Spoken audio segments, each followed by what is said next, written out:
for so long, like ever since I've known you and began interviewing you, like back in the day, the 2010s, like you've always, like given these warning bells that we're losing this, like tradition. We've lost it now. We've lost it. Yeah. That many of these artists are going to just leave the country, and That's also happened. Yeah. Ali Sethi is in New York. Aruj Aftab is in New York. So many people. When I go to Canada, I start getting calls from Pakistani musicians saying, "Hey, is there anything we can do? Like, what's Canada like? Do you think we should come out here? Because we are really worried. There's nothing happening here." Because the model that has become the norm is that you have singers who basically have bands in which people can be replaced at any given point, right? I think one really notable thing, one thing that I feel about someone like me, which is I'm probably the last or the only musician left who has like name recognition or some kind of recognition, and I'm not a singer. yeah. Yeah, I know, but you're very unique in that sense. Like I think like you never went down that route where you wanted to become No, like a vocalist or any please. like that type of thing. I think even from the underground bands, a lot of the lead singers ended up becoming huge actors or popular figures. And I think like you've always been about the craft, and that's something I've always. Yes, yes. I mean, that points to the desperation and the lack of commitment, that it's all about money. It's like, what'll get me on TV for the longest amount of time? And if it's not TV, what's going to get me the most social media followers? And it's all done in this fake kind of really bizarre way where I find it very distasteful. Like, I have no problems doing a podcast with you, but a lot of these guys, like, you ask them to do a podcast and they just want money. Like, I heard of some actress who wanted like 2 million rupees to do someone's podcast. And the guy was like, well, if I could pay you 2 million, I wouldn't be doing podcasts, would I? Yeah, yeah. I think like these for me, it's about like getting back to what you're talking about, just archiving and making sure that there's a record of like meaningful conversations, Yeah. around these subjects. And I think like so like for me, like the social media thing is also very interesting. I wonder how you see listening to music, as like a practice. Like, how has that changed? Because before we had albums, right? And albums Yeah. were supposed to be like, they're like novels, they're like books, they're like films, Exactly. right? And Exactly. there's a whole story being told. There's a whole like, like it was something you could say like, this is my album. And, but now it's like you release a single and, everything is like, instant gratification culture and those things. So what are your thoughts on that? My thoughts are that social media is really a sort of a cancer of it's a cancer in the sense, in the worst sense, because it actually appeals only to your basest instinct, meaning that if something is not gonna titillate your brain in the first 3 seconds, you're just gonna scroll past it, right? And so it's almost like you have so many options now that you don't really know where to focus. And not only that, I think it kind of like is, I don't know if I have proof. I don't have proof of this, but with young people, I see them constantly on their phones. They cannot put them down, right? Because it's all this thing of self gratification that, oh, someone's liked my post and they've shared it, right? Documentaries on the subject, like just like sort of documenting. Yeah, it's just, yeah, I find that Not good. it's not, it's, I mean, there's depression associated, but it's also that, like, because when I got into music, like as a teenager, it was this specific time and space where I started going to shows. I started like trying to like notice, okay, this guy's using the guitar here. This is the bass. This is the drum. Trying to Right. hear parts of the song, and and then that would take me back to, okay, like now I'm going to listen to like 70s rock. Then I'm going to listen to folk music. I'm going to listen to the Dylan period, like, and, it just like became a journey. Like, that's how I also got into So the Nusrat, thing is, actually. you're a music fan because you are actually bothered enough uh, to actually identify genres, to know what instruments are being played, Yeah.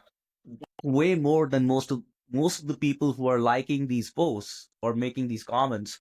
Most of them are entertainment fans, and I think intelligent people have to make the distinction that here's someone who will actually read a book, and here's someone who's just going to sort of like not even bother and just Google something and say, "Oh, I know about this." But there is a difference between the level of awareness that you bring to it and also the level of enjoyment that you have. Like, I still love listening to records.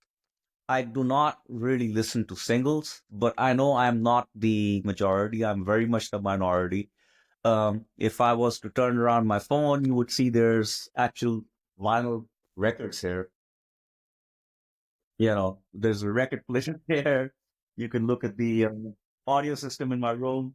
So I'm very, I guess I'm old fashioned, but I think there's a real danger with social media, and I think it's gonna go away, by the way, because when we were kids, man, we would engage with people. Even now, when I'm talking to people or I'm with friends, that is a far better experience for me than just sitting there by my phone.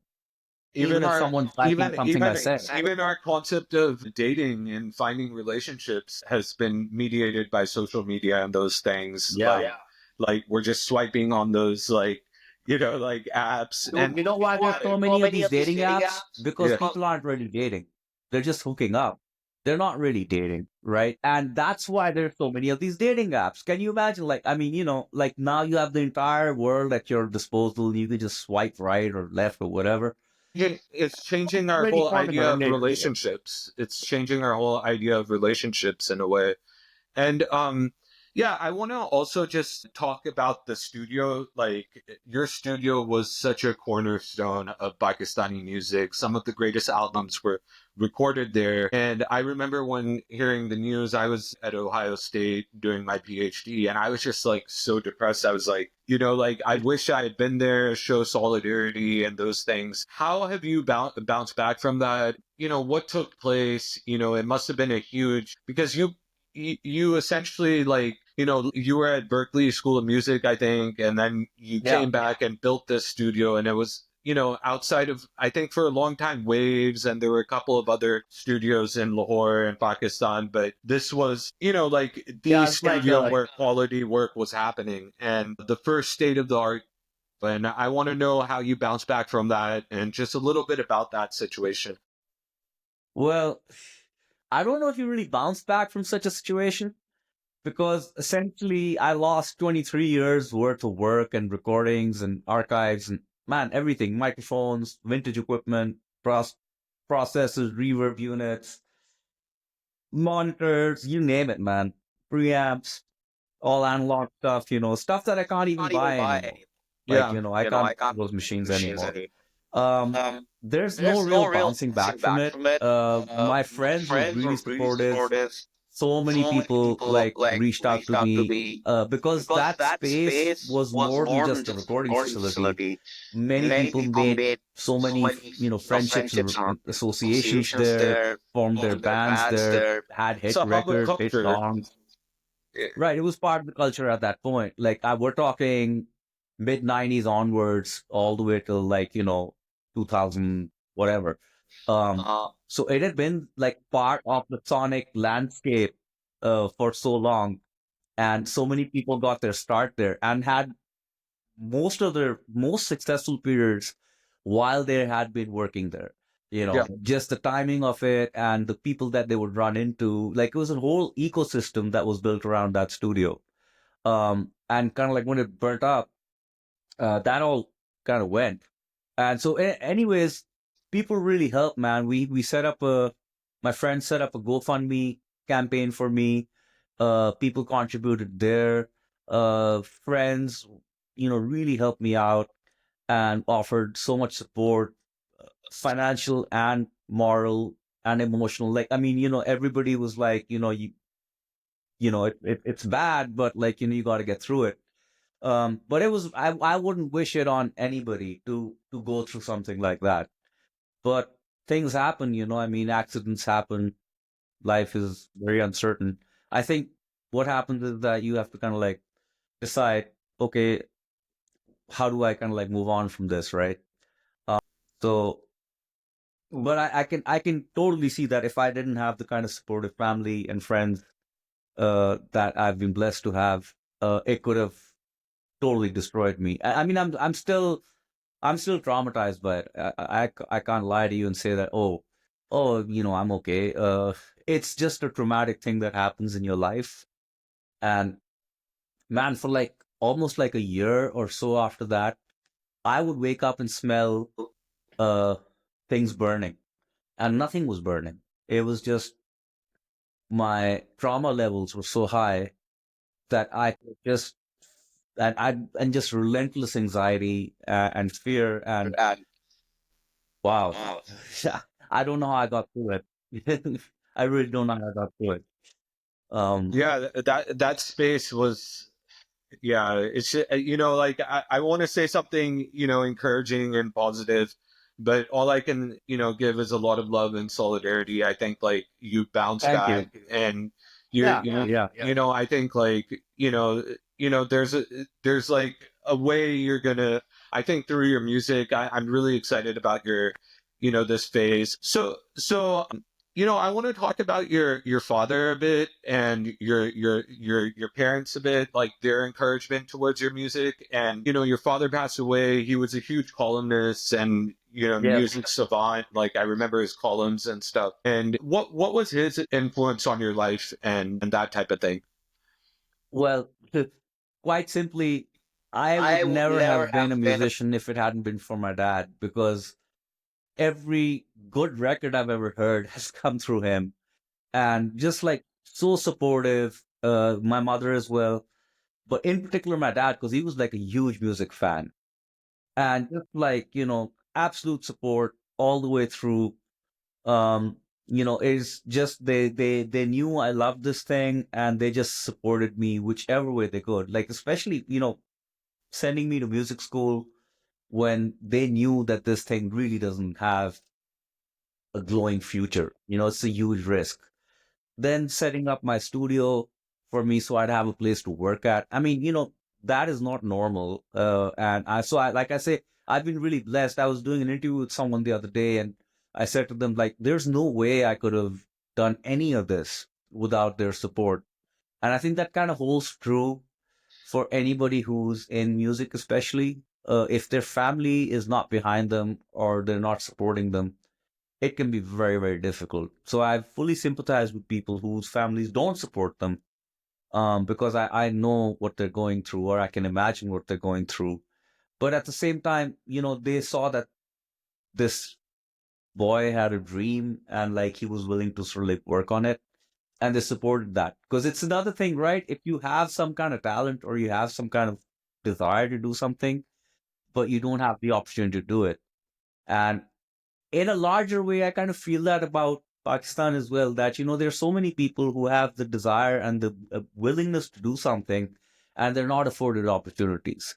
And so this is kind of why I wanted to open up my studio to all these traditional artists, because I was like, let me at least share the space that I have and And get them good quality recordings, get them good collaborations with international artists who they would never be able to access or meet or get to know, but who I know, and I can sort of like get these guys to sort of like do something together. And now actually share my biggest challenge is actually putting this stuff out in a way where I have enough support to bring it to people's attention. I did a bunch of media interviews promoting Revayat and the work we were doing.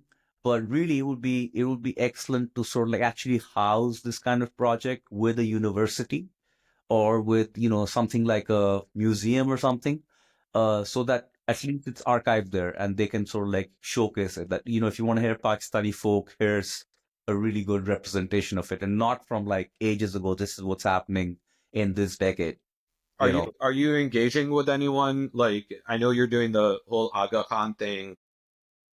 With the Aga Khan, we're doing right now. We're planning out this Nusrat tribute tour, and we're planning to take it to 3 cities in Canada, and then I think 5 cities in America. But that is an ongoing thing. They don't. I mean, I don't know if they have like an archive base as such. They should, but I haven't really spoken about doing Revive with them. We really sort of like worked on this Nusrat idea. So that's what I've been doing with them. But yeah, I'm open to any suggestions that you or anybody else may have because you're sitting in the US. So, if there's a music department there and they're interested, I would be more than happy to share everything with them. Because I'm not doing this to make money. I just want it to be in good hands. So that when I'm not here, that stuff doesn't die with me. It's there for people to hear. We're seeing that with the Radio Pakistan work, right? From the 50s and 60s, all those artists who were associated with them, the Yeah. classical and then yeah, no, that's a huge question. I mean, how will things be archived and Exactly. That's what my concern is. It's not that I'm not doing this to make pop hits. I'm doing this to enshrine and capture a moment in time where this stuff was happening. But I need to place it with someone who knows how to preserve it and also how to bring it to people's attention. I'm not a marketeer. I'm just a musician who's concerned about the music ecosystem I'm in. that shouldn't be your duty in this whole like Yeah, game. I mean, I've done the groundwork, which is capturing it, recording it, editing it, mixing it, filming it, all of that. But it needs to be in the hands of an institution which sort of like is invested in preserving traditional art. And I'm not sure who to go to. I'm sure I'll find someone, but I want it to be on a platform where a lot of people can just enjoy the stuff and appreciate what we captured. And then, if they really love the performers, they can contact them and get them to come down and perform for them. That's what the whole intent was. It do, yeah. Anybody, like, it could be, I mean, it could be New York State University, it could be Columbia, anybody who has a healthy interest in preserving this. But, The university system here is going through some transformations as well. oh, I know, yeah. Yeah, It's a little bit brutal out here too. They're also going through that Pakistan phase, I guess you could say. right, right. I mean, it's brutal everywhere, but like at the same time, if someone's done the grunt work and they've laid the groundwork, and all you have to do is say, okay, we are going to sort of like take up this material and we're going to house it and showcase it, then I mean, they really don't have to do much. Everything's already edited, done, titled, labeled. It's all shot. Um, and so that's one of my intents to share it with. Documentary, I think that's like a different space that you're engaging with, right? Is the documentary like what's the status of the documentary and what's your plan with the documentary? Can you tell a bit about that? Sure. So the documentary feature was really supposed to accompany.